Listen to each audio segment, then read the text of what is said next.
Hello students, welcome to my YouTube channel, and today's session I will discuss with a new lesson known as magnetism and matter. So the word magnetism was derived from the Greek word known as magnesia in the year 600 BC, and the applications of this magnetism was used by Chinese people right from year 400 BC. Now in order to understand the lesson, let us start with the basics of the lesson. Very first definition is magnetism. What is a magnetism? The property of attracting substances like iron, nickel and cobalt is known as magnetism, and the substances which exhibit this magnetism property are known as magnets. And if you see the classification of magnets, broadly you can divide magnets into two categories. One is known as a natural, the second one is known as artificial magnets. Natural magnets which are readily available, artificial magnets are nothing but they are prepared by us. So what are natural magnets examples? One is earth. Earth is treated to be a huge bar magnet. You know very well right from basics you are learning that. The second one is Fe3O4 known as ferroso-ferric oxide, or technically can be called as magnetite. But what is the disadvantage with these natural magnets? They don't have a requisite shape, and magnetism property from them also will not be that much. Nothing but they are weak. They produce the magnetism property but very weak in nature. So in order to produce the requisite level of magnetism, and in order to get the magnets in requisite shape, people started preparing the magnets. Those are called as artificial magnets. Examples you can get bar magnet, and next is Harsha magnet. So this shape you can get Harsha magnet. This will be the shape, and you can find magnets in speakers which are circle in shape. So what are the advantages of artificial magnets? As I already said, they will have a requisite shape and they produce requisite magnetism property, and moreover they'll be used in applications. Now, getting into the next definitions, let us discuss about bar magnet, because based on that only the next definitions will be depend. So what is a bar magnet? A bar magnet is a rectangular shaped small piece of rod where two poles, one is known as north pole and south pole, are located at each of the ends and separated by some distance. The pole strength will be same, means the strength also will be same, but they have opposite nature and they are separated by certain distance. Since they are separated by certain distance and the pole strength is same, this can be called as magnetic dipole. Here the word mentioned the word. What is a magnetic dipole? Magnetic dipole is nothing but two poles of equal strength separated by some distance. Can be called as what? Magnetic dipole, which is similar to the electric dipole in electrostatics. Here bar magnet can be treated as a magnetic dipole. Now using this, we will discuss about the definitions. So what is the first definition of the bar magnet if you see? That is known as a pole. What is a pole?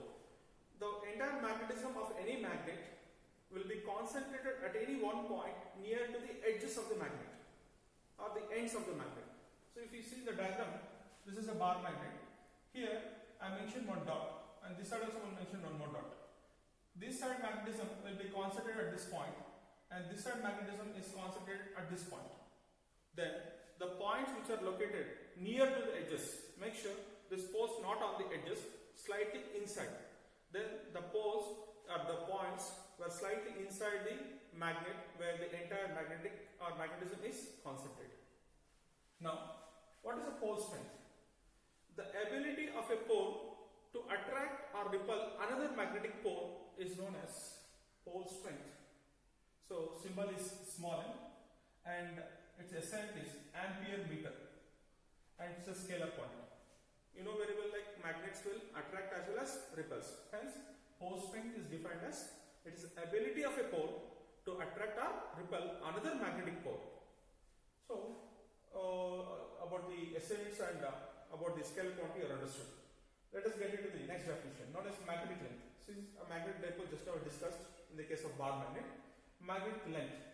If you observe the diagram of a bar magnet, the entire length of the magnet, if you take it as L, then actual distance between the poles, that is a perpendicular distance that way. So I can define magnetic length is the perpendicular distance between the two poles of any magnet is known as magnetic length. So that is mentioned with the 2L. Make sure actual length of the bar magnet and magnetic length, if you see, magnetic length is slightly less compared to the actual length of the magnet. Now here magnetic length SI is meter since it's a distance, and here the magnetic length is taken as a vector quantity. It's always directed from south pole towards the north pole. Means it's a vector quantity. It's mentioned as 2L bar. Magnetic length is mentioned as 2L bar. It is always directed from south pole to the north pole of a given magnet. Next, one more definition you will get, known as magnetic moment. What is a magnetic moment? It is a product of the pole strength of a magnet to the magnetic length of a given magnet. So I mentioned here, pole strength symbol is given as small m and magnetic length symbol is given as 2L bar. And you know about vectors. M, which is known as a pole strength scalar quantity, 2L bar, which is known as a magnetic length vector quantity. The product of a scalar with a vector is always a vector. Hence, the magnetic moment is also a vector quantity.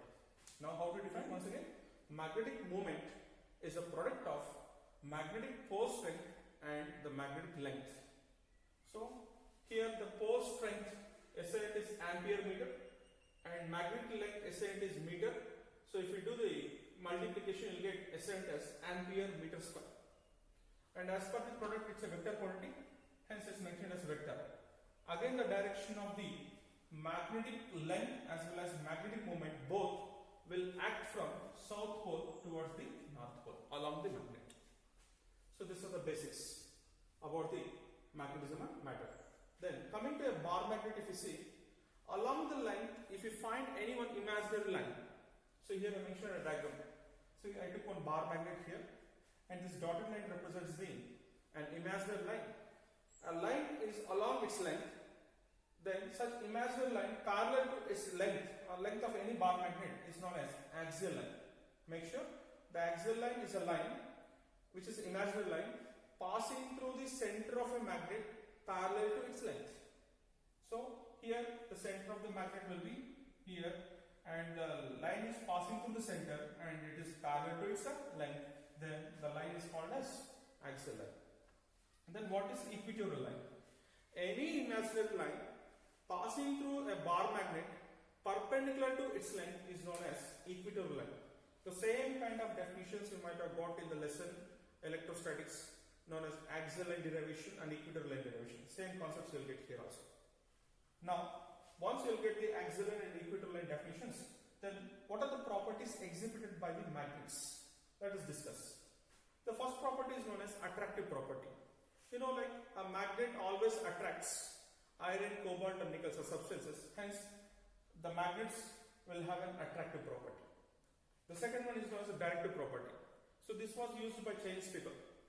Like if you suspend any bar magnet freely, it always shows the north and south directions. That is known as directive property.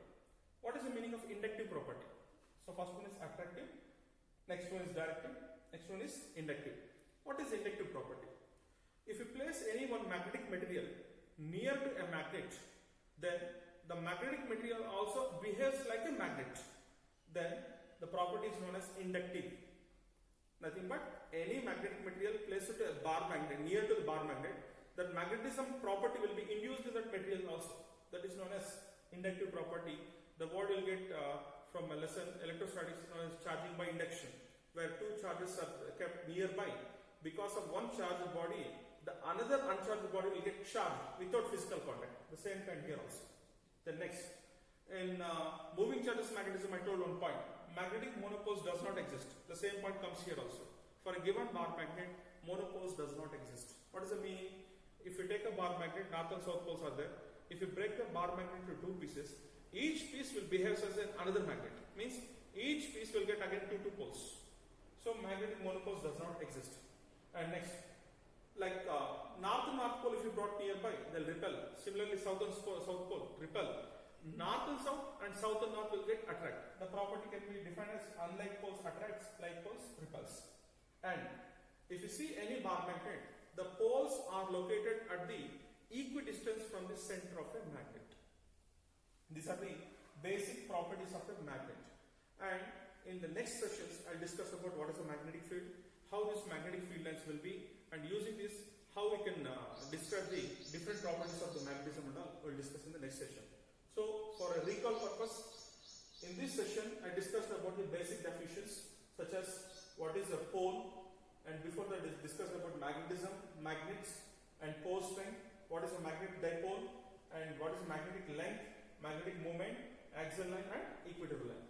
So in this, these are the two major important definitions. One is known as magnetic moment, will be used in different applications, and next pole strength will be used in different applications. So hope you understood about the concepts of this session. We'll discuss about the rest of the concepts in the upcoming sessions. Thank you.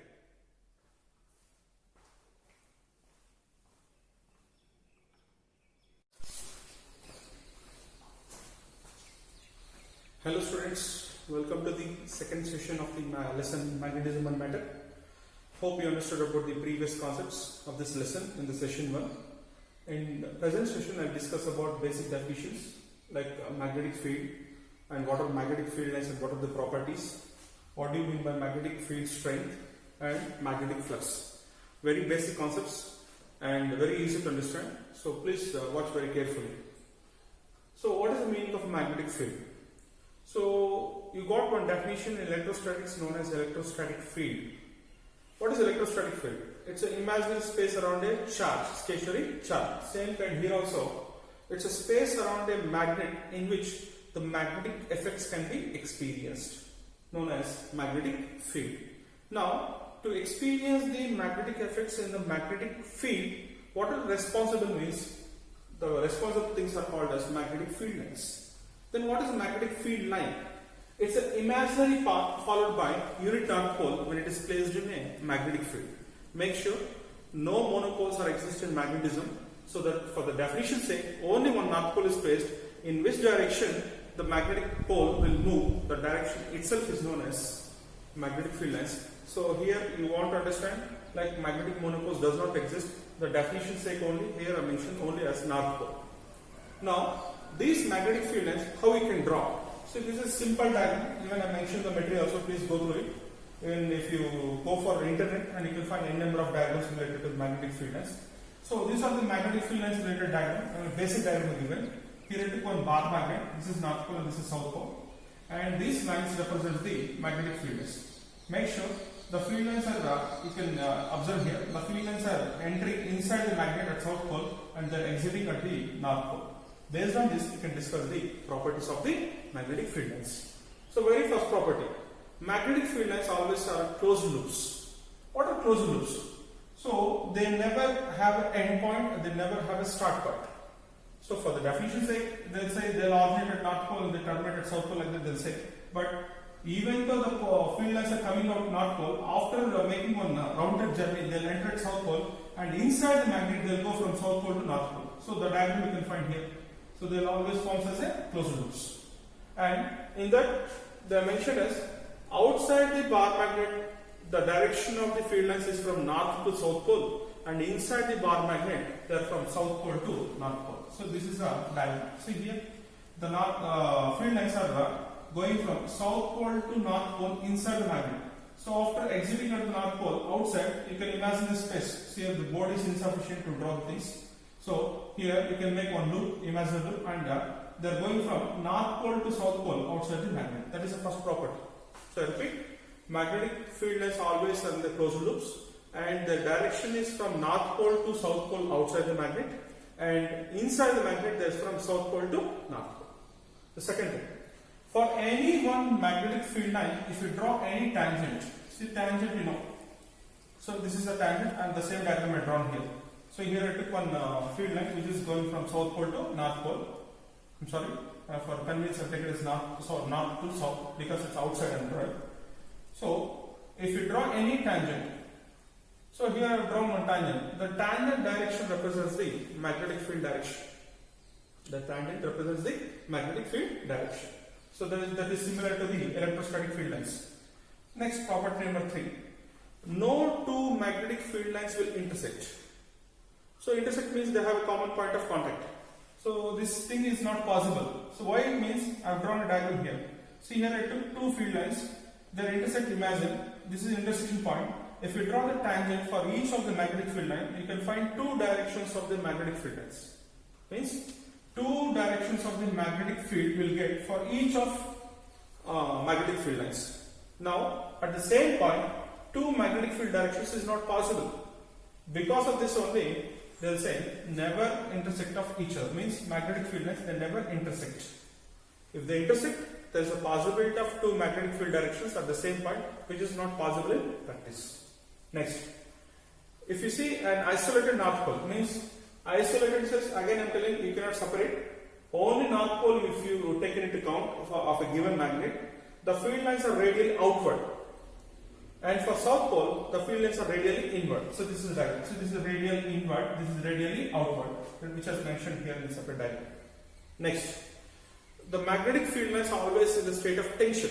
Tension says they will be having a lateral force. Next, if we draw field lines this manner, making space more between them, the field strength is said to be weak. And if they are close, the field strength is said to be strong. So these are the important properties of the magnetic field lines. Next, coming to the definition, what is the meaning of magnetic field strength? See, this magnetic field strength can also be called as magnetic flux density or magnetic induction. There are two alternative names. Magnetic field strength can also be called as magnetic induction or magnetic flux density. Now, how to define it? It's a magnitude and direction of a magnetic field at a given point. I repeat, magnetic field strength is the magnitude and direction of a magnetic field. It's indicated by symbol B bar, which is a vector quantity, and its SI is given as Tesla, which I discussed in lesson moving charges and magnetism. Other units you can take it as Gauss. So Gauss is a smaller unit. So conversion of Gauss to Tesla, which is used in problematic purpose. 1 Gauss is equal to 10 power minus 4 Tesla, which is a conversion tool. Then further, other than these units, like you have one more unit known as Weber per meter square or Newton per ampere per meter. These are the common units which are used in magnetic field strength, but very familiar unit is Tesla. Now, using this, you can define one more definition known as magnetic flux. In electrostatics, you might have got a definition as electric flux. The number of electric field lines that pass through a surface is known as electric flux. Similarly, the number of magnetic field lines that can pass through a surface itself is known as magnetic flux. Where in electrostatics you got pi is equal to EDS cos theta. Here you will get B bar dot A bar as BA cos theta, where A is the area of the area vector, you can say, and B is the magnetic field, and flux is given by symbol pi. Now, from this it is very clear that flux is maximum when field lines are perpendicular to the surface. See here, one thing you want to understand, field lines are perpendicular, means assume this is surface. Here field lines are perpendicular means area vector is parallel. You know what is area vector? For a given surface, assume this is a surface, and if you draw any one normal, imaginary normal, this is known as area vector, which is known as A bar. Think, area is this side, means surface is this way, area vector will be this way. Now, if field lines are normal to the plane, the angle between the field lines and the area vector is 0. In that case, flux is maximum, BA. If area is this manner, then area vector will be this direction. Now, the field lines are moving this way. Angle between the field lines and the area vector is 90. The flux through the area will become 0. So based on this, you can discuss when flux is maximum, when flux is minimum. Now, from this, you can define what is magnetic field strength.